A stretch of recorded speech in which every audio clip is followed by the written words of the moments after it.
The internet turned gambling into content. Crypto gambling explodes along streaming culture. Yeah, so the category was built to be watched, and that's the difference, right? So you got the huge wins, your fast outcomes, social reaction, instant gratification, there's chat interactions. They're specter friendly, right? But these games create instant reaction. You have your huge swings, clip moments. There's not a whole lot of explanation. You don't have the multi lines, multi ways. That you don't have that mess. So yeah. Yeah, and the internet turned gambling into content.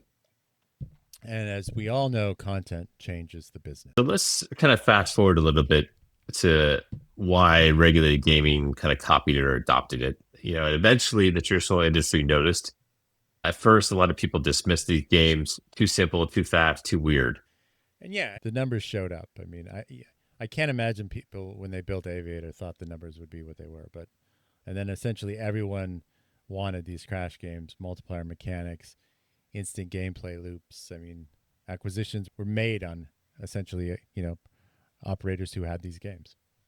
I'll just say I think this has been an ongoing debate, and maybe we'll cover this in a different one, which is the industry is always, as long as I've been in it, which has been way too long, it's always talked about how do we capture a younger audience, because our audience, the older demographic is going to age out or they're going to die at some point, and how do you attract a newer audience? It's funny to me that the industry as a whole pushed back in these games because they were stupid games or whatever they want to say. They weren't fun. They wouldn't work. And this whole genre of these games and these players which were the player databases that are playing these games are considerably younger. And so I think they were missing the boat for a very long time. But I will contend that it's not just the games, it's also the whole streaming aspect.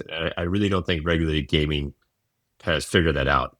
However, you see companies like Evolution and Scribe, like were demoing here a moment ago, started building a lot of this content, and you're starting to see a lot of these games in the regulated space itself. And the line between crypto native and regulated gaming keeps shrinking, although I think there are still some glaring differences between the two.